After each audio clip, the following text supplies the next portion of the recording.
Now we will start from here. Previously हमने Prandtl number deal कर लिया, नसल्ट number deal कर लिया, सब कुछ डील कर लिया और फिर हम अपने इंपीरिकल रिलेशन पे आते हैं। नॉट इंपीरिकल रिलेशन, मैंने कहा कि एक्चुअली ये इस कंडीशन के लिए जो पीछे मैंने बाउंड्री लेयर इक्वेशंस बताए थे उनसे रिगरस डेरिवेशन, लेंदी डेरिवेशन के बाद ये मिलेगा आपको। That one is the NUX is equal to 0.332 REX to the power 1/2 Prandtl number to the power 1/3।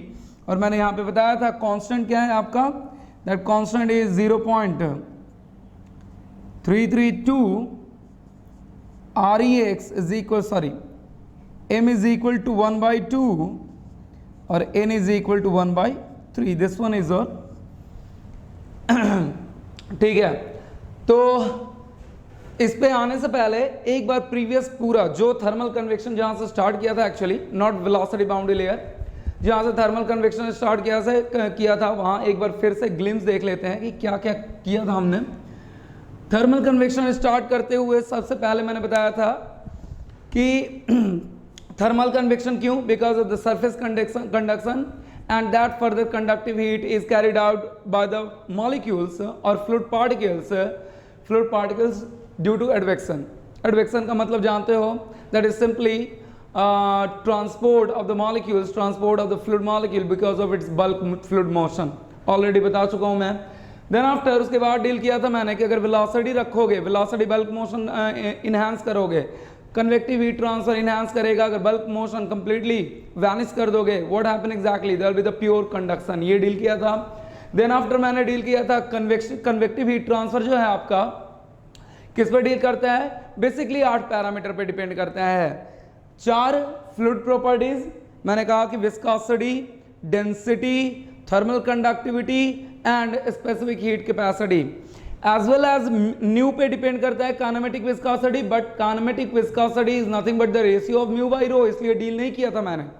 और इवन स्टोरेज कैपेसिटी, तो स्टोरेज कैपेसिटी क्या होता है आपका, रो CP, इसलिए मैंने रो CP डील नहीं किया, ठीक है ना। तो बेसिकली फंडामेंटली अगर देखा जाए तो 4 आपके फ्लूइड प्रॉपर्टीज, फिर आपका वेलोसिटी आ गया, देन आफ्टर आपका आ गया geometry and surface texture of the body, ठीक है। देन आफ्टर आ गया आपका व्हाट, उसके बाद आपका आ गया types of fluid flow, that is laminar और टर्बुलेंट। मैंने कहा कि इतने सारे पैरामीटर्स हैं, एक भी पैरामीटर चेंज करेगा कन्वेक्टिव हीट ट्रांसफर का वैल्यू क्या हो जाएगा, चेंज कर जाएगा। ज्योमेट्री का मतलब भी समझाया था मैंने, ज्योमेट्री का मतलब एरिया नहीं है यहाँ पे, शेप ऑफ द बॉडी है। एक्चुअली सेम सरफेस एरिया का एक फ्लैट प्लेट लोगे और एक स्फीयर लोगे, दोनों के लिए एच का वैल्यू क्या हो जाएगा, डिफरेंट हो जाएगा। दैट वन इज एग्जैक्टली, ठीक है। ये डील किया था मैंने और उसके बाद बताया था कि convection actually same area TS T infinity, जितने भी फैक्टर्स मैंने डील किए हैं उसमें TS T इंफिनिटी और एरिया की बात नहीं हो रही है, किसकी बात हो रही है, किसकी बात हो रही है, other than area TS and T infinity. इसका मतलब क्या, वो सब के सब area TS T infinity constant है, फिर भी क्यू कन्वेक्शन आपका चेंज करेगा। और वो क्यों, that is only because of the H, यानी कि H आपका डिपेंड करेगा उन सारे फैक्टर्स पे जिन पे आपका क्यू कन्वेक्शन डिपेंड करता है। इसलिए मैंने कहा कि एनालिटिकली इसे सॉल्व करना बहुत ही टिपिकल टास्क है, ठीक है ना, टिपिकल टास्क है। इसलिए जनरली एक्सपेरिमेंटल एविडेंस, और एक्सपेरिमेंटल एविडेंस भी देखते हैं एक पर्टिकुलर एक्सपेरिमेंटेशन के लिए, ठीक है। एक्सपेरिमेंटल एविडेंस पे देखते हैं और एक्सपेरिमेंटल एविडेंस के बेसिस पे हम क्या करते हैं, हम एम्पिरिकल रिलेशंस देखते हैं, लाइक दिस वन। इसी तरीके से एम्पिरिकल रिलेशन आएगा, तो दैट वन इज H। उसके बाद मैंने डील किया था, देन आफ्टर H इज, और एक चीज बता दे रहा हूं मैं, H को समटाइम्स कन्वेक्टिव हीट ट्रांसफर कहते हैं, ये तो क्लियर ही है, heat transfer coefficient, that means sometimes called as the surface heat transfer coefficient, that one is also called as the film heat transfer coefficient, and that one is sometimes also called as the convective heat transfer coefficient between the surface and the fluid। इस तरीके से 4 तरीके से आपका deal किया जा सकता है आपके क्वेश्चन में, न्यूमेरिकल में। ये चारों कहते हैं, convective heat transfer, surface heat transfer coefficient, film heat transfer coefficient, as well as convective heat transfer coefficient between the surface and the fluid. क्यों, क्योंकि ये h जो आपका पैरामीटर है, h जो आपका parameter convective heat transfer, that is always because of the movement of the fluid on the surface, ठीक है ना। इस सरफेस और फ्लूइड के बीच जो भी आपका इंटरेक्शन हो रहा है उसके कारण आपका इस वेलोसिटी बाउंड्री लेयर के अंदर या थर्मल बाउंड्री लेयर के अंदर जो भी फ्लूइड और सरफेस के बीच इंटरेक्शन हो रहा है एग्जैक्टली इसके कारण आपका कन्वेक्टिव हीट ट्रांसफर कोएफिशिएंट है, ठीक है। तो मैंने कहा that's why it is called as the between the surface and the fluid, इस फ्लूइड और सरफेस के बीच का H। अगर आपका सरफेस का कंडीशन चेंज होगा, अगर मैंने कहा सेम मटेरियल है, सपोज टू बी स्टील है आपका,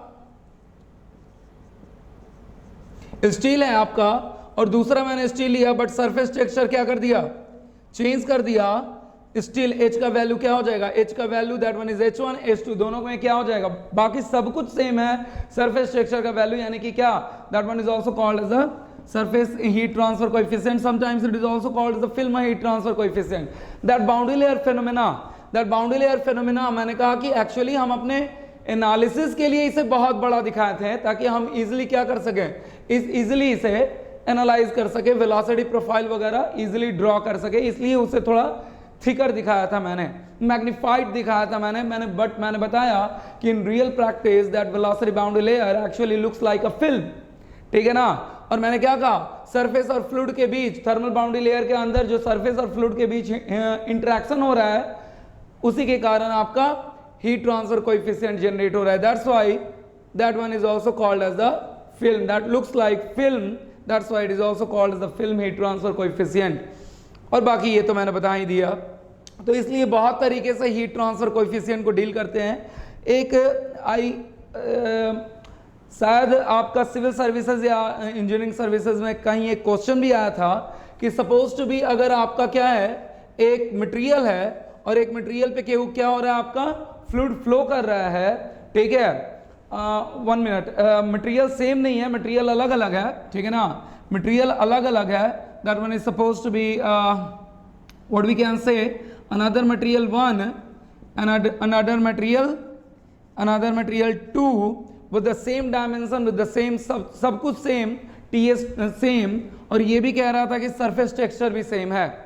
What happened with the convective heat transfer coefficient? फिर से रिपीट कर रहा हूँ, सिविल सर्विसेज या इंजीनियरिंग सर्विसेज में मुझे एग्जैक्टली याद नहीं है, एक क्वेश्चन भी आ चुका है, ठीक है, कि आपका क्या है, that one is the material 1 and that one is the material 2, और मटेरियल 2 का भी कह रहे हैं आपका सरफेस कंडीशन क्या है, सेम है, surface condition will be same, और फ्लैट प्लेट है सेम डायमेंशन का, इसका भी TS इसका भी TS, और फ्लूइड तो वही है, फ्लूइड का properties velocity everything will be same. तो what happened with the H के साथ क्या होगा, कुछ नहीं होने वाला है H के साथ, दोनों के लिए H का वैल्यू क्या रहेगा, दोनों के लिए H का वैल्यू सेम रहेगा, both having the same value of H, ठीक है। जब सब कुछ स्मूथनेस वगैरह everything will be same then H value will be, ठीक है, सेम होगा आपका, कुछ भी चेंज नहीं होने वाला है। That one is exactly with the what, आपका हीट ट्रांसफर कोएफिशिएंट को बहुत तरीके से डिनोट किया जा सकता है, और ये मैंने बताया कन्वेक्टिव हीट ट्रांसफर कोएफिशिएंट तो एज यूजुअल समझ ही रहो, सरफेस हीट ट्रांसफर कोएफिशिएंट इसलिए, या convective heat transfer between the surface and the fluid इसलिए कि ये सरफेस और फ्लूइड के बीच इंटरेक्शन के कारण होता है, ठीक है। और फ्लूइड आपका फ्लो कहाँ कर रहा है, सरफेस पे फ्लो कर रहा है, that's why sometimes called as the surface heat transfer coefficient, और in between the surface and film इसलिए कहते हैं कि that velocity boundary layer looks like what, film, बहुत ही थीन होता है, मैंने कहा मैग्नीफाई करने के लिए हमने बहुत बड़ा किया था, दैट्स व्हाई H को इस तरीके से भी डिनोट करते हैं, और इंजीनियरिंग सर्विसेज का प्रॉब्लम भी इस तरीके से, that's why there will be the, ठीक है। ये मैंने डील किया था Q convection directly proportional to H। अब मैंने कहा कि H भी उन सब पे डिपेंड करेगा जिस पे Q कन्वेक्शन आपका डिपेंड करेगा। तो ये सब कुछ डील कर लिया हमने। देन आफ्टर उसके बाद डील किया था कि आपका Q flux convection is equal to Q, अरे जो कंडक्ट होगा सरफेस कंडक्टिव हीट वही तो आगे कन्वेक्ट होगा, that one is y is equal to 0 deal किया था। देन आफ्टर मैंने यहां से क्या फाइंड आउट किया था, Q flux convection same as the tau naught mu into du by dy at y is equal to 0, एकदम एनालॉगस डील किया था. That one is the minus K F into D T by D Y. मैंने कहा कि आप इसे del T by del Y भी लिख सकते हो, there will be no problem at all. ठीक है, del T by del Y भी लिख सकते हो. दैट वन इज, और मैंने बताया था कि लैमिनार में ये क्या, जैसे जैसे आगे बढ़ेंगे एक्स के according D T by D Y already सब कुछ लिखवा चुका हूँ, लैंग्वेज वगैरह सब कुछ. D T by D Y decrease करता जाएगा लैमिनार में, और लैमिनार से टर्बुलेंट में जाएंगे तो what happen, D T by D Y के एकदम से वैल्यू इनहैंस करेगा, जिसके कारण क्यू कन्वेक्शन क्या होगा आपका, इनहैंस होगा. ठीक है, that's why this one is the now. उसके बाद हमने देखा था, इसको अगर ब्रेक किया था हमने कन्वेक्शन को, that one is written as del T by del Y. मैंने कहा कि दोनों में से कुछ भी लिख सकते हो, आपकी मर्जी, there be no problem at all. But this one is more generalised, this one is more generalised, इसलिए कि टी आपका क्या हो सकता है, y और x दोनों का फंक्शन हो सकता है. That's why this one is more generalised, del T by del Y. ठीक है, तो minus K F del T by del Y T S minus T infinity, that one is. और मैंने आपको बताया था इसके साथ कि ये तभी पॉसिबल है जब आपका एक पर्टिकुलर पॉइंट पे न्यूमेरिकल भी कर चुके हैं, एक पर्टिकुलर लोकेशन पे आपका क्या टेम्परेचर प्रोफाइल दिया हो, तो हम टेम्परेचर ग्रेडियंट y डायरेक्शन में फाइंड आउट करके y is equal to 0 put करके hx का value, and that one is called as a local heat transfer coefficient, local heat transfer coefficient. और मैंने ये भी बताया था कि आखिर ये फर्दर क्यों नहीं इंप्लीमेंट होगा, क्योंकि एक चीज तो ये देख लिया हमने कि hx is also dt by dy x के अकॉर्डिंग क्या होगा, चेंज होगा. तो यानी कि hx is the function of x. ध्यान से सुनना, मैंने ये भी बताया था कि एक पर्टिकुलर लोकेशन पे t अगर प्रोफाइल दिया हुआ है तो आप hx उस लोकेशन पे निकाल लोगे, लेकिन बाकी अदर लोकेशन के लिए नहीं फाइंड आउट कर पाओगे. क्यों? Because hx is actually function of x, क्योंकि dt del T by del Y आपका क्या होगा, del T by del Y आपका चेंज करेगा x के अकॉर्डिंग, जिसके कारण hx, तो hx क्या कह सकते हैं, that is the function of x. तो अगर अलग अलग लोकेशन पे निकालना होगा तो hx हमें किस फॉर्मेट में लिखना होगा, as a function of x लिखना होगा. hx हमें कैसे लिखना होगा, as a function of x लिखना होगा. जैसे हमने cfx क्या देखा था, cfx is equal to 0.664 by root under rex में क्या है आपका x है, x का फंक्शन. और मैंने बताया भी था कि cfx is inversely proportional to root under x, that one is.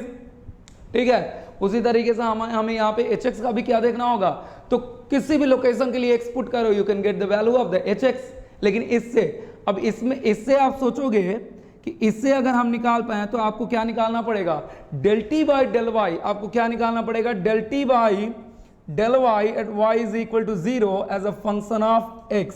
क्योंकि ts minus T infinity, ts का टेम्परेचर मान के चल रहे हैं कि आइसोथर्मल प्लेट है, ts थ्रू आउट है, और t इन्फिनिटी ये भी कांस्टेंट. ठीक है, तो क्या होगा आपका del T by del Y आपको अगर x का फंक्शन मिले, which is quite typical task to determine, और यही which is quite typical task to determine. ठीक है ना, और यही फॉर्मूला इटसेल्फ विद द, मैंने कहा रिगरस डेरिवेशन, लेंदी डेरिवेशन, ये फॉर्मूला कन्वर्ट हुआ.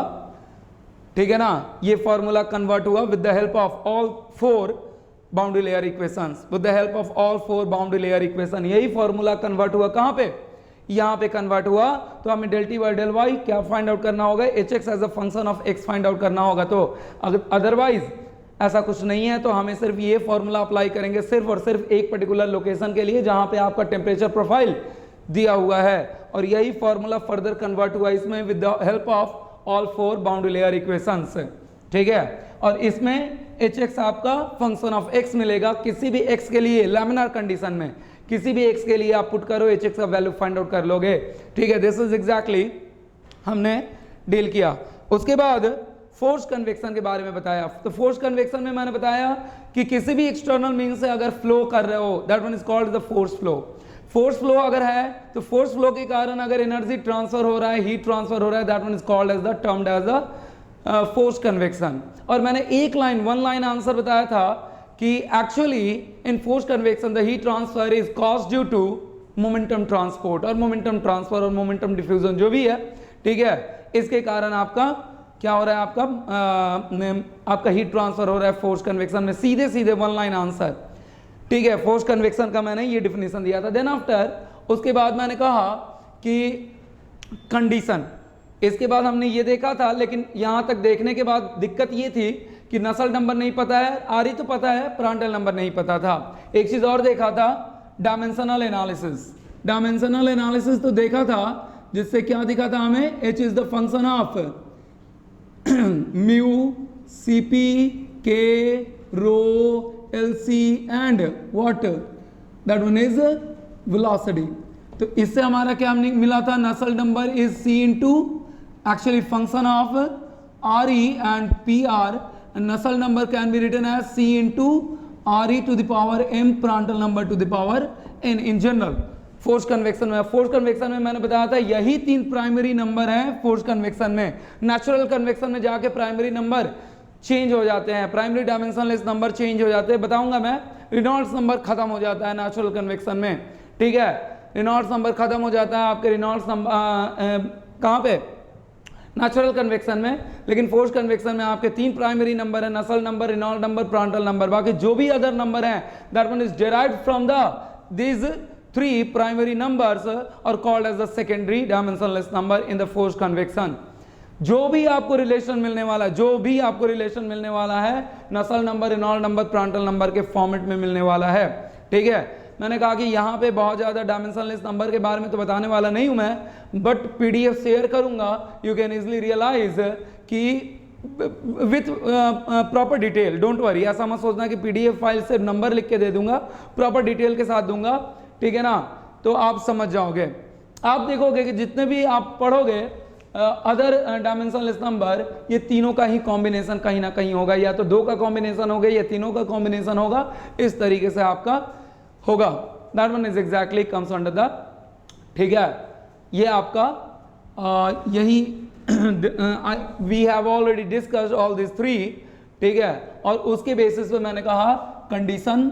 अब कंडीशन देखना स्टार्ट करते हैं। अभी लैमिनार फ्लो के लिए देख रहे हैं। लैमिनार फ्लो के लिए मैंने बताया RE 5 × 10⁵, और मैंने बताया ये कब, जब आपका प्लेट क्या हो, स्मूथ हो।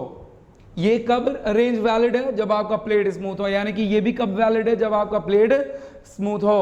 तो आप देख सकते हो कि इतने लंबे चौड़े, ठीक है। एक बार बुक देख लेना आप लोग, आप ये सोच रहे हो कि सर बार बार लंबे चौड़े डेरिवेशन की बात करें, एक बार बुक अपने आप देख लेना, then you can easily realise, ठीक है ना। तो एक बार बुक देखना, समझने की कोशिश, मैंने कहा for the time being, exam तक मत करना, एग्जाम के बाद करते रहिएगा, there will be no problem at all. जरूरी है, नॉलेज गेन करना भी जरूरी है लाइफ में, ठीक है। तो मैंने कहा कि एक बार देखना, और इतने लंबे चौड़े लेंदी डेरिवेशन के बाद भी क्या मिला हमें, क्या मिला है, एक स्मूथ प्लेट के लिए मिला, ठीक है ना। लैमिनार फ्लो में फ्लैट प्लेट के लिए, स्मूथ प्लेट के लिए मिला, दैट वन इज एग्जैक्टली, ठीक है। Now will move to the, अब नसल नंबर डील कर लिया, प्रांटल नंबर डील कर लिया। नसल नंबर क्या बताता है कि सेम फ्लूइड में कन्वेक्शन और कंडक्शन को बताता है कि कन्वेक्शन डोमिनेटेड है या कंडक्शन डोमिनेटेड है, and that one is written as HLC/K। अगर H आपका लोकल हो जाएगा तो Nusselt number is called as a local Nusselt number that is defined for a particular point, ठीक है। और H आपका एवरेज हो जाएगा, that Nusselt number is called as the average Nusselt number, काम खत्म। ये प्रांटल नंबर मैंने क्या कहा, it simply defines the viscous diffusion, और you can say kinematic viscosity, और you can say momentum diffusivity by the thermal diffusivity. Prandtl number simply क्या show करता है कि whether the momentum diffusivity dominates और थर्मल डिफ्यूजिविटी डोमिनेट्स। तो मैंने कहा अगर प्रांटल नंबर लेस देन 1 है तो क्या होगा, आपका थर्मल डिफ्यूजिविटी फ्यूज्ड मेटल के लिए, प्रांटल नंबर आपका फ्यूज्ड मेटल के लिए, फ्यूज्ड मेटल मतलब मॉल्टेन मेटल, मॉल्टेन मेटल के लिए प्रांटल नंबर लेस देन 0.01 हो जाता है, यू कैन रियलाइज। तो क्या होगा आपका, बहुत ही कम, यानी कि ऑब्वियस वहां पे कंडक्शन डोमिनेट होगा, मोमेंटम ट्रांसफर डोमिनेट नहीं हो रहा है, ठीक है ना, मोमेंटम डिफ्यूजन डोमिनेट नहीं हो रहा है। एक एयर का एक्सेप्शनल केस दिया था मैंने, ठीक है ना, एक एयर का एक्सेप्शनल केस दिया था मैंने कि वहां पे आपका थर्मल डिफ्यूजन डोमिनेट होते हुए भी हम वहां से कंडक्शन ही कन्वेक्शन ही करते हैं विथ सम एक्स्ट्रा अरेंजमेंट, चाहे आप सरफेस एरिया बढ़ा दो, वेलोसिटी बढ़ा दो, फिन्स लगा दो, कुछ और कर दो इस तरीके से, ठीक है ना, विथ सम अरेंजमेंट। हमें कन्वेक्शन ही देखना होता है एक, दैट वन इज तो हमने प्रांटल नंबर और आरई के बारे में डील कर चुके हैं, और एक रिजल्ट और भी दिया था, we have discussed, that is delta by delta T is equal to Prandtl number to the power 1/3। अब ये किस तरीके से यूटिलाइजेशन होगा वी विल सी, ठीक है, ये किस तरीके से यूटिलाइजेशन होगा वी विल सी। इतना ही प्रीवियस क्लास में हमने पढ़ा था, नथिंग एल्स, इसके अलावा कुछ नहीं पढ़ा था बहुत ज़्यादा कुछ। और मैंने कहा कि कंप्लीटली एनालॉगस, कंप्लीटली अभी बस इस पे डील करेंगे तो और आपको पता चलेगा कि how that will be quite analogous to each other, ठीक है। तो मैंने कहा NUX, H NUX है तो मतलब लोकल है, and that one is x by k f। Reynolds number REX is equal to what? REX is equal to U infinity into x by mu by rho, ठीक है ना, and Prandtl number is equal to mu CP by K, और sometimes directly अगर दिया हुआ है आपके question में न्यू और रो अल्फा तो डायरेक्टली इस तरीके से भी निकाल सकते हो। ये 3 मिल गया, ठीक है। मैंने कहा प्राइमरी कैलकुलेशन क्या है हमारे थर्मल कन्वेक्शन में, to find out, to calculate the value of H, यानी कि सर्टेन लोकेशन पे अगर प्लेट है आपका सपोज मैं कहूं कि लैमिनार फ्लो है, ऑब्वियस लैमिनार फ्लो, तो लैमिनार फ्लो ही डील कर रहा हूं मैं। सर्टेन एक्स पे आप क्या करोगे, रेनॉल्ड्स नंबर निकाल लोगे, आप रेनॉल्ड्स नंबर निकाल लोगे, that one is less then 5 × 10⁵ है लैमिनार के लिए, यानी कि समझ जाओगे कि ये लैमिनार फ्लो है, और लैमिनार फ्लो जो भी निकलेगा सपोज टू भी, मैंने मान लिया 4 × 10⁵ निकल गया, सपोज टू भी मान ले रहा हूं मैं, 4 × 10⁵ निकल गया। अब 4 × 10⁵ निकल गया, व्हाट हैपन एग्जैक्टली, और ये सपोज टू भी क्या मान लिया 2 या 0. चलो एयर ही मान ले रहा हूँ, 0.7 है, ये 0.7 है, एयर ही मान ले रहा हूँ फॉर द टाइम बिंग। तो और एयर का ये भी दिया रहेगा 0.02, जानते हो आप लोग, ऑलमोस्ट 0.0328 के करीब होता है, 0.028 के करीब होता है, but still 0.02 on an average हम मान के साथ चल सकते हैं। वाट पर मीटर केल्विन एयर के लिए, x जिस लेंथ के लिए ये है उसी लेंथ पे ये पुट करोगे, you can easily determine the value of the Hx। ये मिल गया, ये मिल गया, ठीक है, फ्लूइड प्रॉपर्टी दिया रहेगा, ये पता है, और ये जब पता है तो x is equal to certain दिया रहेगा, जो भी न्यूमेरिकल वैल्यू दिया रहेगा, न्यूमेरिकल वैल्यू उसके लिए यहाँ पे पुट करोगे, और उसके लिए आप क्या निकाल लोगे, Hx का value you can easily determine, और Hx का वैल्यू लोकल निकाल लोगे एक बार, तो क्या निकालोगे फिर H average, that one is, याद होगा आपको बताया था मैंने, 0 से लेके x Hx इंटू dx, और जैसे ही H एवरेज निकलेगा क्या निकालोगे, Q convection for particular x H into area into Ts minus T infinity, and area is equal to x into B, simple, that one is the secondary calculation. Primary calculation हमें क्या करना है, we have to find out the Hx, nothing else, बस इसी पे क्या करेगा, सारा डेटा पुट करके आपके क्वेश्चन में दे देगा, हो गया काम खत्म। मैंने कहा था ना कि थर्मल कन्वेक्शन में कॉन्सेप्ट थोड़ा सा टिपिकल है, ठीक है, बट आपका ये क्या, व्हाट हैपन एग्जैक्टली, न्यूमेरिकल बहुत ही आसान है, न्यूमेरिकल बहुत ही आसान है, क्योंकि न्यूमेरिकल के लिए जनरली इंपेरिकल रिलेशन चाहिए आपको, उसके लिए ना एक्सपेरिमेंटल एविडेंस चाहिए आपको, ना ही आपका कोई डेरिवेशन चाहिए, सिर्फ इंपेरिकल रिलेशन चाहिए। और फॉर योर काइंड इंफॉर्मेशन, सबसे अच्छी बात यह है कि इंपेरिकल रिलेशन आपके क्वेश्चन में दिया रहता है, इंपेरिकल रिलेशन आपको याद भी करने की जरूरत नहीं है, कुछ सर्टेन इंपेरिकल रिलेशन है वो आपको याद करना पड़ेगा, जैसे मैंने कहा कि आफ्टर द डेरिवेशन ये मिल रहा है, so you can remember it, इसे रिमेंबर किया जा सकता है, रिमेंबर करना बहुत आसान है, आगे देखेंगे हम, डोंट वरी, रिमेंबर करना बहुत ही आसान है, ठीक है, ऐसा कुछ बहुत बड़ा टिपिकल टास्क नहीं है इसे रिमेंबर करना, वी विल सी ऑनवर्ड्स। तो मैंने कहा कि एक सबसे बड़ी चीज क्वेश्चन में और नहीं तो इंपेरिकल रिलेशन आपका दिया रहता है, जिस इंपेरिकल रिलेशन पे उसे वर्क कराना है। अब डेटा बुक देखोगे तो बहुत सारे इंपेरिकल रिलेशंस हैं, बहुत सारे अलग अलग कंडीशंस के लिए, तो जिस इंपेरिकल रिलेशन पे उसे वर्क कराना होता है उसके अकॉर्डिंग क्वेश्चन फॉर्म करता है वो, बस बात खत्म। आपको इंपेरिकल रिलेशन भी मेमोराइज करने की जरूरत नहीं है, इतना आसान इसका numerical. But I can understand theory is little bit complex, little bit not complex, typical, ठीक है, टिपिकल टू अंडरस्टैंड। और एक्चुअली अगर आप सिंसियरली फॉलो करोगे तो आपके थर्मल कन्वेक्शन में कोई भी प्रॉब्लम आने वाला नहीं है, ठीक है। चलिए आइए देखते हैं ना, आप इजीली क्यू कन्वेक्शन यहां तो फाइंड आउट कर लिए। आगे बढ़ते हैं हम थोड़ा सा। अकॉर्डिंग टू दिस रिलेशन, सारा फॉर्मूला लिख दिया है मैंने। According to this relation, according to this relation, Prandtl number के बारे में देखिएगा। प्रांटल नंबर में तो कोई वेरिएबल पार्ट है ही नहीं, म्यू कांस्टेंट, सीपी कांस्टेंट मान के चलेंगे, केएफ कांस्टेंट मान के चलेंगे, कोई आपका क्या है variable part, it is simply the property of the fluid. तो ये तो कोई वेरिएबल पार्ट है ही नहीं। You infinity is still constant, new भी हमारा क्या है, म्यू बाई रो है, तो still property of the fluid है, ये भी इनवेरिएबल है, ठीक है, ये भी इनवेरिएबल है, ठीक है। हालांकि वेरिएशन ऑफ द न्यू पे एक क्वेश्चन देखेंगे, but don't worry, variation of the new पे एक क्वेश्चन देखेंगे, बट अभी टेंशन मत लेना। अभी ये मान के चलो कि क्या है, न्यू इज स्टिल इनवेरिएबल।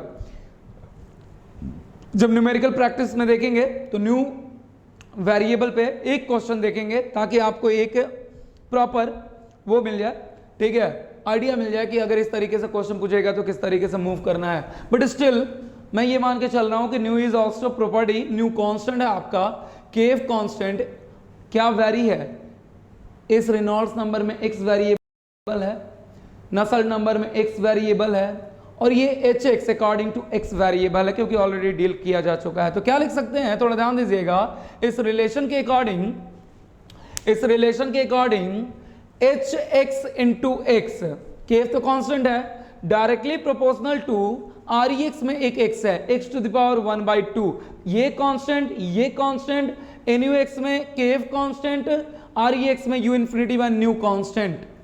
तो क्या लिख सकते हैं, H X into X directly proportional to X to the power 2। देखिएगा, थोड़ा समझिएगा, interesting result, you can get interesting result. I hope you can understand, I hope you can understand. H into X Nusselt number वाला, H भी variable, X भी variable, और Reynolds number में X variable है। कैसे वेरिएबल है, square root of x, ये तो constant, u infinity by new constant, सब कुछ constant, everything will be constant except h, x and x। अब ये नीचे जाएगा, x नीचे जाएगा, तो क्या बनेगा, h x inversely proportional to, that is quite interesting result, that is quite interesting result, because already हम लोग पढ़ चुके हैं कि that CFX for the flat plate in the laminar flow region, in the laminar flow region is also inversely proportional to a square root of x, a square root of x, try to understand। इसका मतलब क्या लिख सकते हैं, इन दोनों को देखते हुए, मैंने कहा ना कि not only analogous, that one completely interlink, इन दोनों को देखते हुए हम क्या लिख सकते हैं, रिलेशन भी मिलेगा, डोंट वरी, रिलेशन भी मिलेगा, रिलेशन पे भी आएंगे, डोंट वरी। मैंने कहा H X directly proportional to C F X, local heat transfer coefficient पूरा का पूरा आप पे डिपेंड करेगा सी एफ एक्स पे। अगर सी एफ एक्स बढ़ेगा तो एच एक्स भी बढ़ेगा, और सी एफ एक्स कम होगा तो एच एक्स भी कम होगा। By this result, by this conclusion we can easily draw that H X directly proportional to C F X, ठीक है। That one is exactly the interesting result. मैंने कहा ना कि पूरा का पूरा वेलोसिटी बाउंड्री, मैंने कहा ना आपका, अगर प्रांटल साहब ने इस वेलोसिटी बाउंड्री लेयर पे वर्क नहीं किया होता तो शायद हमारे पास इतना डेवलप्ड थर्मल कन्वेक्शन का थ्योरी नहीं होता, सिर्फ न्यूटन्स लॉ ऑफ कूलिंग होता है। That one is the Q convection is equal to h into a into t is minus t infinity, nothing else, इसके अलावा कुछ नहीं, ठीक है। तो प्रांटल साहब ने जब थ्योरी, बाउंड्री लेयर थ्योरी दिया, जिसके कारण इतना बड़ा थ्योरी डेवलप हुआ, अपने आप में फ्लूइड मैकेनिक्स इतना कॉम्प्लेक्स यू कैन से, ठीक है, यू कैन से इतना कॉम्प्लेक्स हो गया, that is only because of the velocity boundary layer, कि फिर फ्लूइड मैकेनिक्स से स्टूडेंट को डिटैचमेंट होने लगा। दिक्कत ये है, वैसे स्टूडेंट जो फ्लूइड मैकेनिक्स में बहुत ज़्यादा या मैथमेटिक्स वगैरह में बहुत ज़्यादा रुचि नहीं दिखाते हैं, तो उनके लिए फ्लूइड मैकेनिक्स से डिटैचमेंट होने लगता है। बर्नौली इक्वेशन तक तो मजा आता है उन्हें, क्योंकि Bernoulli, even kinematics kinematics of fluid for your kind information. Kinematics of fluid अपने आप में बहुत टिपिकल टास्क है, ठीक है, क्योंकि उसमें पूरा मैथमेटिक्स है, साथ ही साथ विजुअलाइजेशन, विजुअलाइज करना है, अदरवाइज कुछ नहीं है। विजुअलाइज करना बहुत जरूरी है काइनेमेटिक्स ऑफ फ्लूइड। तो दो ही तो चैप्टर है आपके किसमें एक्चुअली देखा जाए तो, एक आपका kinematics of fluid and the second one is the velocity boundary layer, क्योंकि आगे पाइप फ्लो भी किस पे डिपेंड है, ऑलरेडी प्रीवियसली देखा है, वेलोसिटी बाउंड्री लेयर पे ही डिपेंड है। वेलोसिटी बाउंड्री लेयर पे ही पूरा प्रोफाइल वगैरह जनरेट हो रहा है और उसी के अकॉर्डिंग हम assumption भी करते हैं। तो इसी कारण, और उसके बाद अब आगे जैसे जैसे स्टैंडर्ड आपका बढ़ता जाएगा, जैसे जैसे हायर एजुकेशन, जैसे जैसे स्टैंडर्ड बुक फॉलो करते जाओगे, आप देखोगे कि रिगरस कैलकुलेशन आप देखते जाओगे इन फ्लूइड वेलोसिटी बाउंड्री लेयर। इसीलिए स्टूडेंट जिनका थोड़ा मैथमेटिक्स में बहुत ज़्यादा इंटरेस्ट नहीं होता है, डिटैचमेंट होने लगता है फ्लूइड मैकेनिक्स से जनरली, ठीक है, but still as an engineering mathematics से हमें डिटैच नहीं होना है। मैथमेटिक्स से डिटैच हो गए तो इंजीनियरिंग का कोई मतलब नहीं है, ठीक है। That one is hx directly proportional to 1 by root under x, cfx directly proportional to 1 by that's why what we can conclude hx directly proportional to cfx। यहां तक तो हम कंक्लूड कर लिए। इसका मतलब क्या, what is that meaning, laminar flow के लिए जिस तरीके से CD इज इक्वल टू, तो हम hx को भी क्या लिख सकते हैं, CD क्या आया था लैमिनर फ्लो के लिए, ट्वाइस ऑफ cfx। तो in the same way laminar flow के लिए h भी क्या आने वाला है, अच्छा चलो कैलकुलेट कर दे रहा हूं, अगर किसी एक को भी प्रॉब्लम होगा तो उसके लिए कैलकुलेट कर दे रहा हूं। That hx can be written as the k की जगह इट विल बी बेटर, क्या लिखूं मैं, एरिया लिख नहीं सकता, b by root under x लिख दे रहा हूं, b is sudden constant, area लिखूंगा तो एरिया से कंफ्यूज कर जाओगे, k लिखूंगा तो इस थर्मल कंडक्टिविटी से कंफ्यूज कर जाओगे, इसलिए सीधे सीधे b इज सडन कांस्टेंट। तो क्या करेंगे, h average is equal to 1 by x hx into dx, 0 से x, b by root under x, directly कर रहा हूं, b तो बाहर आ जाएगा 1 बाई रूट अंडर x का, 2 root x, 1x into b into 2 root x, x cancel out, root under x twice into b by root ax, that is twice into hx. In the same manner, what we can say, the h average is equal to twice of hx for the laminar flow. ध्यान दीजिएगा, for the laminar flow, for the laminar flow के लिए आपका क्या होगा, h average is equal to twice of hx. एक interesting result और बताऊंगा मैं, that one is h average is equal to twice of hx. ये कैलकुलेशन आपका परफॉर्म हो गया, ये calculation, that one is your calculation, but I am going to discuss one more interesting result. We will see. मैंने क्या बताया अभी just, और प्रीवियस क्लास में भी ऑब्वियस बताया था, that hx is equal to minus kf into del t by del y at y is equal to 0, that one is the ts minus t infinity, ये तो कांस्टेंट, kf कांस्टेंट। अगर hx laminar flow के लिए, for the laminar flow that one is inversely proportional to root under x. What is that meaning? That one is the quite interesting result. For the laminar flow, del t by del y at y is equal to 0 is again inversely proportional to, क्योंकि ये h actually क्या है, h actually del t by del y का ही तो direct proportion है।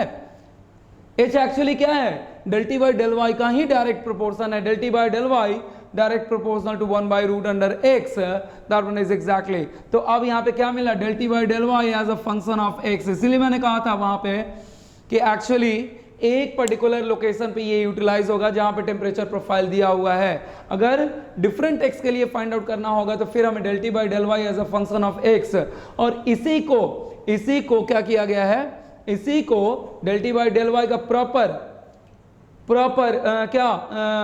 Temperature del t by del y का proper as a function of x find out करके ये रिलेशन दिया गया है with the help of all four boundary layer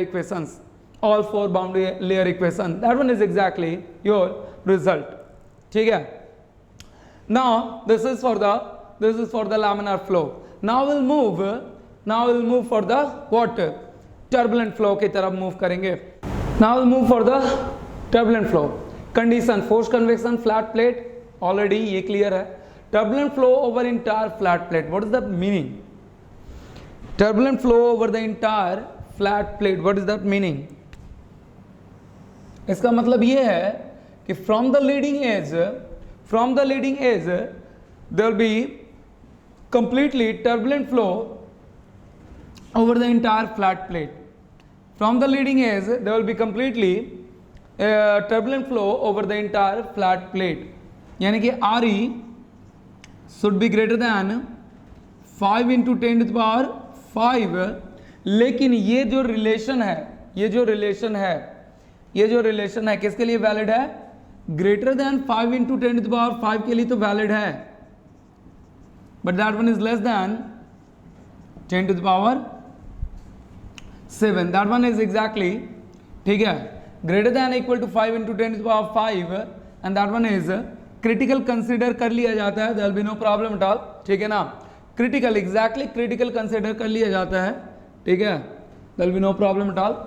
या फिर आप ऐसे कर सकते हो, but still there will be no problem at all, ठीक है. आगे बढ़ेंगे तो हम देखेंगे क्रिटिकल कंसिडर कर लिया जाता है. That one is anyway x is equal to 0.037 REx to the power 4/5 into 10 Prandtl number to the power 1/3.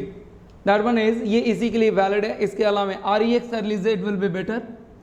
REx कर लीजिए, ठीक है, क्योंकि ऑब्वियस एक पर्टिकुलर x के लिए डिफाइन होगा rho u infinity x by mu, rho u infinity x by mu. That one is for the, again क्या निकलेगा आपका? REx निकलेगा. REx कैसे निकालोगे? You can easily understand,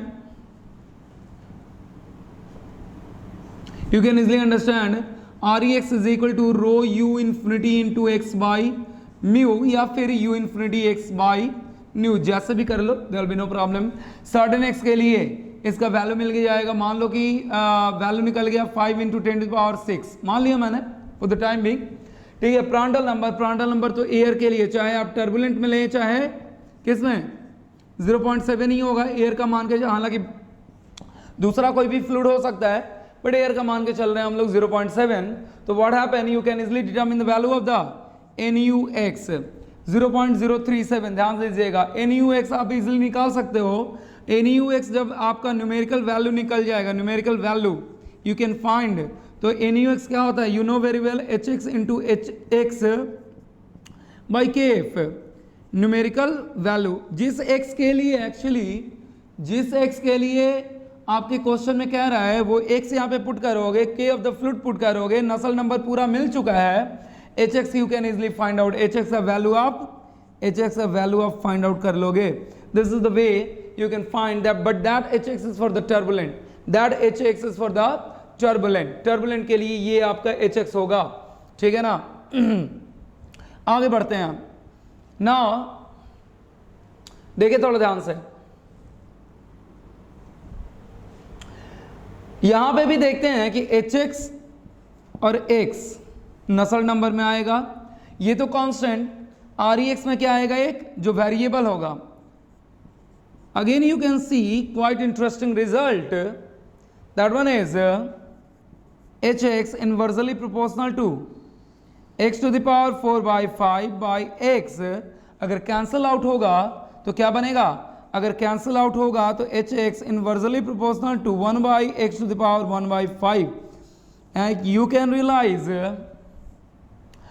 for the turbulent flow that CFX is also inversely proportional to 1/√x. CFX याद करिए 0.059 by REx to the power 1/5. ठीक है, 0.059 by REx to the power 1/5. Not sorry, extremely sorry. That one is x to the power 5 for the turbulent flow. For the turbulent flow, that one is the HX for the turbulent. T stands for the turbulent. ठीक है ना. चलो और भी आगे लिख दे रहा हूँ, अगर कंफ्यूजन होगा तो. अब टर्बाइन मत समझ लेना, TUR का मतलब टर्बाइन मत समझ लेना. That is for turbulent flow. Try to understand. TUR turbulent flow, and that one is also for the turbulent flow. Again what we can see, that one is the HX directly proportional to, mean इसका मतलब ये दोनों कहीं ना कहीं सही है, ठीक है ना। चाहे आपका लैमिनार हो चाहे टर्बुलेंट हो, doesn't matter, HX is always directly proportional to CFX। जिस तरीके से आपका CFX वैरी करेगा उसी के अकॉर्डिंग सर्टेन कांस्टेंट वगैरह आएंगे, बट ऑलमोस्ट नेचर वही होगा। CFX बढ़ेगा HX भी बढ़ेगा, CFX घटेगा HX भी घटेगा। नाउ ठीक है, विल सी द नेचर। अब यहाँ पे नेचर हम देखेंगे, ठीक है ना, जो कि मैंने कहा था कि नेचर थोड़ा बता दूंगा इन जनरली प्रैक्टिकली किस तरीके से नेचर आता है। शुरू में ही बोला था मैंने कि दोनों एक साथ बताऊंगा, दैट वन इज HX और CFX।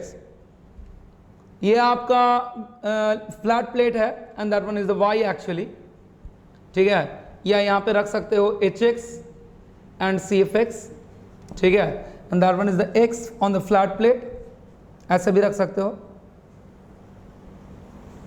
ये आपका लैमिनार रीजन, ये आपका ट्रांजिशन रीजन, ठीक है, थोड़ा ऊपर तक करता हूं मैं, और ये आपका turbulent region. Now what happen exactly, क्या होगा आपका एक्चुअली HX और CFX चाहे लैमिनार के लिए डिफाइन करो चाहे टर्बुलेंट के लिए डिफाइन करो, leading edge, that one is the leading edge actually, X is equal to 0, delta is equal to 0, that one is called as the leading edge, ठीक है। और इस एक्सिस को मैंने HX और CFX से डिनोट किया है। HX और CFX थोड़ा लीडिंग एज पे देखे, चाहे टर्बुलेंट हो चाहे आपका लैमिनार हो, डजंट मैटर, इनफाइनाइट होता है। इसलिए जनरली हम X इज इक्वल टू 0 के लिए HX और CFX डिफाइन नहीं करते हैं, बट एक्सपेरिमेंटली इसका वैल्यू बहुत ज़्यादा हाई होता है। इसका वैल्यू बहुत ज़्यादा हाई होता है, तो वैल्यू मैंने क्या किया, हाई कर दिया। और जैसे जैसे लैमिनार कंडीशन, ये पहला पोर्शन लैमिनार कंडीशन का, जैसे जैसे लैमिनार कंडीशन में आएगा डिक्रीमेंट करेगा। यू कैन इजिली रियलाइज कैसे डिक्रीज करेगा, with inversely proportional to root under x, square root of x, तो ये डिक्रीज करेगा, ठीक है। उसके बाद क्या होगा, ट्रांजिशन रीजन, जहां पे इंटरमिक्सिंग स्टार्ट होगा। और इंटरमिक्सिंग, ड्यूरिंग द इंटरमिक्सिंग आपका क्या होता है, during the intermixing there will be the rapid increment of the rapid increment during the intermixing, there will be the rapid increment of the, लेकिन एक बार टर्बुलेंट फ्लो जनरेट हो गया, as we increase the X again क्या होता जाएगा, but ये हमेशा क्या रहेगा, इसका वैल्यू हमेशा जनरली लैमिनार कंडीशन से ज्यादा ही रहेगा, क्योंकि आपको बताया था मैंने कि near to the surface du by CFX की बात करें तो du बाई dy क्या होता है, बहुत ही ज्यादा हो जाता है। तो इसलिए अगर ये होगा डिक्रीज तो करेगा, बट किस रेट से, x टू द पावर 1/5 से, जिसका स्लोप बहुत कम होगा, ठीक है ना, और हर हाल में इसका वैल्यू इससे बड़ा ही रहेगा। That one is the graph for the, एक मिनट दूसरे कलर से इसे कर दे रहा हूं, that one is the graph for the CFX। ये CFX के लिए ग्राफ है, फिर से रिपीट कर रहा हूं, लैमिनार में तो क्लियर होगा, टर्बुलेंट में भी क्लियर है, लेकिन ट्रांजिशन रीजन में because of intermixing it reaches at the maximum point पे इंटरमिक्सिंग के कारण एक बार टर्बुलेंट कंप्लीटली डेवलप हो जाता है। What happen exactly, this is the actual experimental result of the water CFX। In the same way, जब आपका दिख ही रहा है यहाँ पे भी वही है, लैमिनार के लिए भी वही है, और ट्रांजिशन रीजन के लिए भी वही होगा। इन द सेम वे, इसे थोड़ा सा बढ़ा रहा हूं मैं, ठीक है। HX का वैल्यू जनरली CFX से बड़ा होता है, ठीक है, तो थोड़ा बड़ा कर रहा हूं मैं। अब ये कंपेयर मत करने लगना कि ये इससे कम हो गया, ठीक है, इसका वैल्यू अलग, इसका वैल्यू अलग, नेचर शो कर रहा हूं मैं। अब कंपेयर मत करने लगना कि ब्लू कलर लैमिनार के एंड तक जाते जाते ही इस CFX से कम हो जाएगा। नेचर कंपेयर कर रहा हूं मैं, ठीक है ना, नेचर कंपेयर कर रहा हूं, और HX का वैल्यू हमेशा क्या होगा, किसी भी रीजन में उससे ज्यादा होगा। That goes to the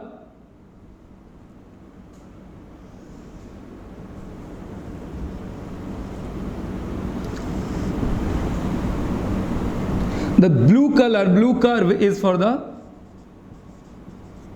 blue curve. Again फिर रिपीट कर दे रहा हूं आप लोगों को, नहीं तो जनरली स्टूडेंट का एकदम मतलब फिक्स्ड माइंड रहता है कि अगर एक साथ ग्राफ देख रहे हैं तो यानी कि सी एफ एक्स जो at the on the verge of transition and turbulent होगा, सी एफ एक्स का वैल्यू यानी कि ग्राफ के अकॉर्डिंग तो दिख रहा है एच एक्स से ज्यादा होगा, नहीं ऐसा कुछ नहीं है, सी एफ एक्स का वैल्यू एच एक्स के रिस्पेक्ट में बहुत कम होता है, ठीक है। So please try to understand, ऐसा कुछ नहीं है, सिर्फ नेचर शो कर रहा हूं मैं, और ये शो कर रहा हूं कि ये ब्लू लाइन इसलिए ऊपर शो किया मैंने, ये शो कर रहा हूं कि सी एफ एक्स का वैल्यू से एच एक्स का वैल्यू ज्यादा होता है, दैट्स इट, ठीक है। एकदम ट्रेडिशनल माइंड पे वर्क नहीं करना है। That one is exactly your graph. Transition region में इंटरमिक्सिंग के कारण एकदम मैक्सिमम पॉइंट, एक बार टर्बुलेंट फ्लो जनरेट हुआ फिर से आपका डिक्रीमेंट, लेकिन डिक्रीमेंट होगा लेकिन इस लीडिंग एज से, ठीक है। That one is your for the flat plate, this is the C F X variation of C F X and H X for the flat plate. This one is an मैंने कहा एक चीज, छोटा सा चीज और डिस्कशन करेंगे, then we will move, ठीक है। एक numerical, how to solve the numerical, ये सॉल्व करेंगे, ठीक है ना। तो मैंने कहा कि पीछे वाला किया मैंने लैमिनार फ्लो के लिए, ये किया मैंने इंटायर फ्लैट प्लेट पे टर्बुलेंट के लिए, लेकिन सपोज टू बी आपके फ्लैट प्लेट पे कुछ दूर तक क्या हो, लैमिनार हो, उसके बाद आपका क्या हो, टर्बुलेंट फ्लो हो, then how he can determine. अच्छा इसके लिए एक चीज और, इसके लिए एक चीज और, इसके लिए सी डी क्या लिखा था मैंने, कहाँ लिखूं, इसके लिए सी डी क्या लिखा था मैंने, C D is equal to 1/x C F X for the turbulent into D X from 0 to x, that one is what, that one is 5/4 C F X, I think याद होगा, and that one is 0.074 by rex to the power 1/5। I hope you can easily understand। CD का value 0.075 और क्या मिला था 5/4 CFX, 5/4 CFX, और variation कुछ इसी तरीके से था। तो अब यहाँ पे नहीं बताने वाला हूं मैं, यानी कि एच एवरेज इस केस में भी, टर्बुलेंट के केस में एच एवरेज क्या वेरी करने वाला है, that one is equal to the 5/4 HX, that one is the 5/4 HX, इसी तरीके से वैरी करने वाला है टर्बुलेंट के लिए। ध्यान दीजिएगा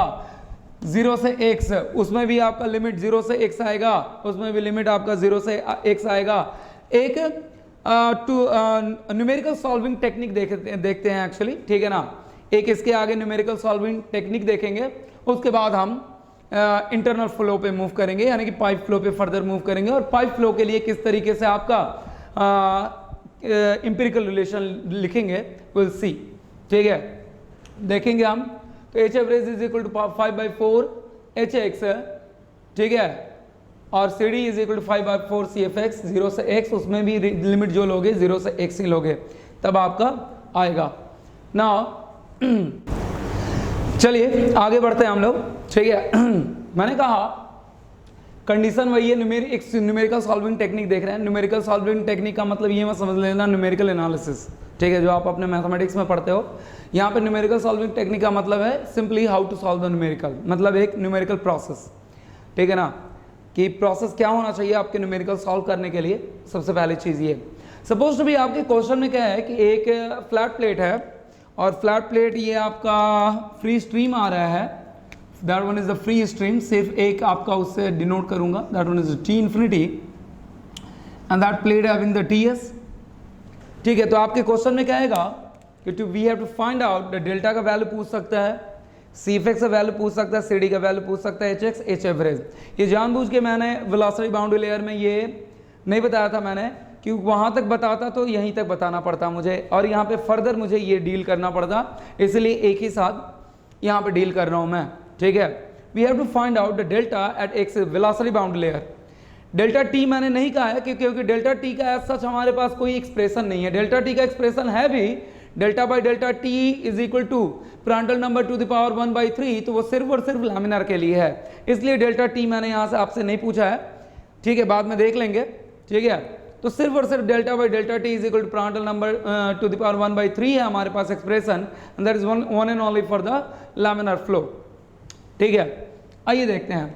तो इसके लिए सबसे पहले हमें क्या फाइंड आउट करना पड़ेगा, डेल्टा आपका लैमिनार के लिए एग्जिस्ट कर सकता है, टर्बुलेंट के लिए एग्जिस्ट करता है, CFX आपका लैमिनार टर्बुलेंट, CD आपका laminar turbulent, HX laminar turbulent, H average laminar turbulent. ठीक है, चलिए आइए देखते हैं। सबसे पहला काम करना होगा to solve the numerical, at first we have to find out the Reynolds number. ठीक है, तो क्या होगा इसमें, case first,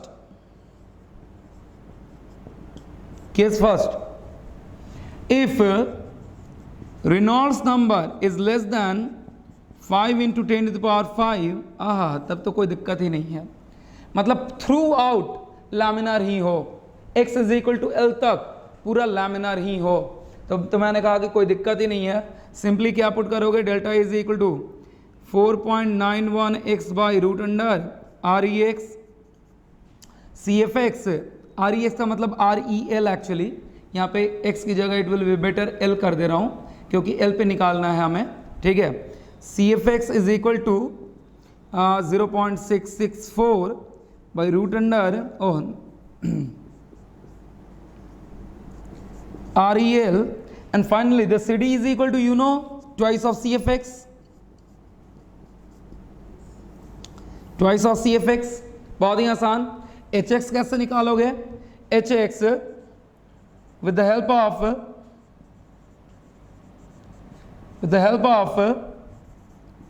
NUX is equal to 0.332, अभी तक हमने पढ़ा इसलिए इसे मैं यूटिलाइज कर रहा हूं, ठीक है ना। अदरवाइज आपके क्वेश्चन में लैमिनार फ्लो के लिए इट मे बी कि इस कांस्टेंट का वैल्यू क्या कर सकता है, चेंज कर सकता है, इस बात का ध्यान रखिएगा। आपके क्वेश्चन में हमने जो पढ़ा है उसी के अकॉर्डिंग हम देख रहे हैं, बट आपके क्वेश्चन में मैंने कहा ना कि इंपेरिकल रिलेशन भी याद करने की जरूरत नहीं है। आपके क्वेश्चन में जिस इंपेरिकल रिलेशन पे वर्क कराना होगा वो इंपेरिकल रिलेशन आपके क्वेश्चन में दिया रहेगा। तो मैंने कहा कि ये कांस्टेंट का वैल्यू चेंज कर सकता है, ये नहीं कि आंख बंद करके अब इंपेरिकल रिलेशन लैमिनार के लिए दे रखा है कुछ, ये कांस्टेंट का वैल्यू दे रखा है कुछ, आंख बंद करके पॉलसन का रिलेशन यूटिलाइज कर रहे हैं। ठीक है, नहीं ऐसा नहीं। That one is REX to the power 1 by 2 and Prandtl number to the power 1 by 3. NUX is equal to 0.332, REX to the power 1 by 2, Prandtl, ये निकल जाएगा यहाँ से HX with the help of, and now the H average is equal to 2 into HX, ये सब कुछ निकल जाएगा। मैंने कहा लैमिनार है तब तक कोई किसी तरीके का प्रॉब्लम ही नहीं है, ठीक है ना, क्योंकि लैमिनार के लिए ठीक है रिगरस कैलकुलेशन के थ्रू आया है, रिगरस लेंदी डेरिवेशन के थ्रू आया है, लेकिन कहीं ना कहीं एनालिटिकल रिजल्ट है, तो कहीं ना कहीं there will be no problem, बहुत ही आसानी से निकल जाएगा। और लैमिनार फ्लो वैसा भी थोड़ा इजी होता है रेस्पेक्टिवली द टर्बुलेंट फ्लो। मैंने कहा टर्बुलेंट फ्लो के लिए तो आज तक एनालिटिकल रिजल्ट ही नहीं है, इसके लिए तो एक है भी, टर्बुलेंट के लिए तो है भी नहीं, ठीक है ना। So we will move to the next one, case second. Case second, if RE is greater than REL कर दे रहा हूं मैं, that one is the not the X, again REL is greater than 5 into 10 to the power 5। अब यहां पे मामला थोड़ा सा गड़बड़ हो सकता है। आंख बंद करके जो पीछे मैंने ब्लासियस का रिजल्ट बताया है और यहां पे जो मैंने किसका, यहाँ पे जो मैंने दैट वन प्रीवियस जो हमने देखा है, इंटायर फ्लैट प्लेट के लिए टर्बुलेंट फ्लो हो जाए तो आपका रिलेशन क्या होगा, empirical relation, that one is actually given by the Schlichting, and again Schlichting is one of the student of the PhD student of the Ludwig Prandtl, ठीक है ना, स्लिक्टिंग ने दिया था। तो मैंने कहा यहाँ पे आप थोड़ा गड़बड़ हो सकता है, यहाँ पे आपको सबसे पहला काम ये करना पड़ेगा कि आपको एक्स क्रिटिकल फाइंड आउट करना पड़ेगा, क्योंकि अगर एल पे आपका टर्बुलेंट है तो हो सकता है कि कुछ दूर तक लैमिनार फ्लो मेंटेन हो और उसके बाद क्या कन्वर्जन हो, उसके बाद कन्वर्जन टर्बुलेंट फ्लो का कन्वर्जन हो। तो सबसे पहला काम इसमें करना होगा, if REL is greater than 5 into 10 to the power 5, then you have to find out the x critical, और x critical कैसे मिलेगा, डायरेक्टली वैल्यू लिख रहा हूं क्योंकि प्रीवियसली बता चुका हूं मैं फ्लैट प्लेट के लिए, x critical into nu by u infinity, that one is the value of the x critical। और अब यहां पे दो केसेस बनेंगे, if a ए, ठीक है ना, केस सेकंड में ए है, if x critical is quite negligible with respect to L, quite negligible with respect to L, what we can assume? We can assume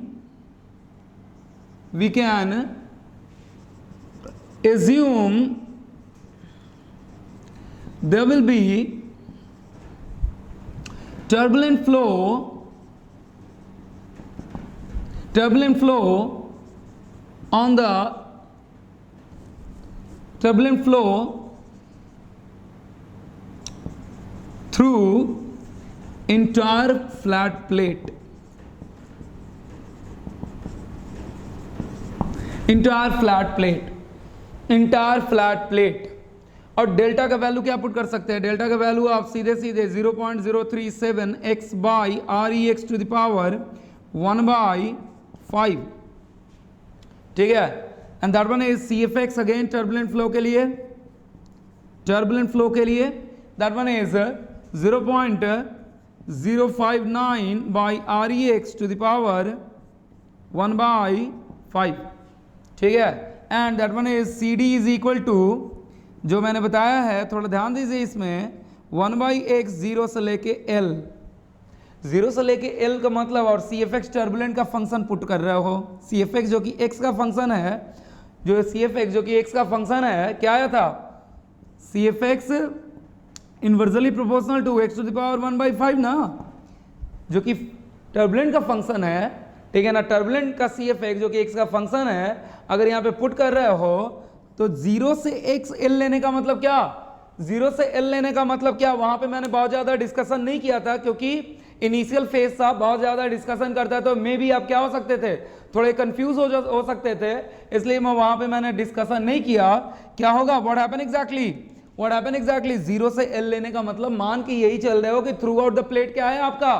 through out the plate, through the entire plate, through the entire plate क्या है आपका? Turbulent flow है। क्या है आपका? इसका मतलब यही है, टर्बुलेंट फ्लो है। और इसका वैल्यू क्या आ रहा था? इसका वैल्यू आ रहा था 0.074 by R E X to the power 1/5, ठीक है ना।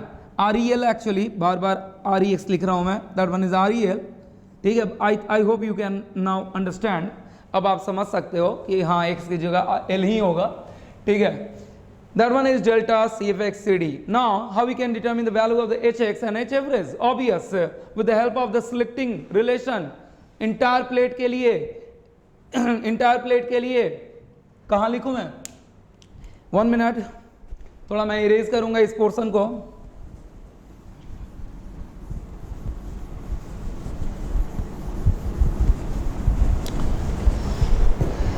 And now the HX we can find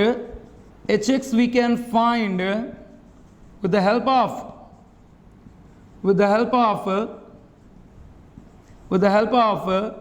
NUX 0.037 REX to the power 4/5 into Prandtl number to the power 1/, Prandtl number, यहां से आप HX का वैल्यू फाइंड आउट कर लोगे। ये इंटायर प्लेट के लिए वैलिड है। इंटायर प्लेट, जब आपका इंटायर प्लेट पे टर्बुलेंट फ्लो होगा, ये वैलिड होगा, ठीक है ना। नाउ ठीक है, H एवरेज कैसे फाइंड आउट करोगे?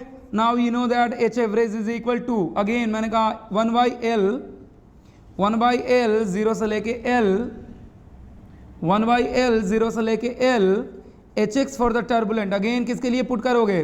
टर्बुलेंट के लिए HX पुट करोगे, जो कि यहां से मिलेगा, और ऑलरेडी फाइंड आउट कर चुके हैं। HX is inversely proportional to x to the power 1/5 for the turbulent flow into dx, और ये क्या मिलेगा? 5/4 HX, अगेन 0 से L इंटायर प्लेट पे टर्बुलेंट। यानी कि केस A में ये जो हुआ, केस सेकेंड में केस A, अभी केस A ही चल रहा है। एज्यूम एक्स क्रिटिकल बहुत छोटा हो गया L के रेस्पेक्ट में, हम क्या मान सकते हैं? पूरे प्लेट पे टर्बुलेंट फ्लो मान सकते हैं। और तब तो बहुत ही आसान, तब तो उसके अकॉर्डिंग आराम से कैलकुलेशन कर लें बिना कुछ सोचे समझे। और most of the most time question जो आया है आपका, ठीक है ना, इसी पे बेस्ड आया है। या तो कंप्लीटली टर्बुलेंट होगा या कंप्लीटली क्या होगा, लैमिनार होगा। अगर एक्स क्रिटिकल एग्जिस्ट भी करेगा तो very very less than L होगा, very very less than L होगा, ठीक है। मैंने कहा अभी तक जो आपका, चाहे आप गेट का एग्जाम उठा के देख लो, चाहे इंजीनियरिंग सर्विसेज का, चाहे सिविल सर्विसेज का एग्जाम उठा के देख लो, most of the most question जो आया है, most of the most numerical, most of the most क्या जो आया है, ऑलमोस्ट इसी पे आया है। कुल मिला के ये है कि या तो इंटायर प्लेट पे टर्बुलेंट है या तो इंटायर प्लेट पे क्या है, लैमिनार है। लेकिन सपोज टू बी एक बी सेक्शन यहां पे डील करेंगे हम, लेकिन ठीक है क्वेश्चन इस पे आया, दैट्स नॉट द मैटर, लेकिन बी सेक्शन थोड़ा बहुत डील करेंगे ताकि एक कम से कम पिक्चर क्लियर रहे माइंड में, ठीक है ना, कि इस तरीके का क्वेश्चन आ गया, then what we have to do.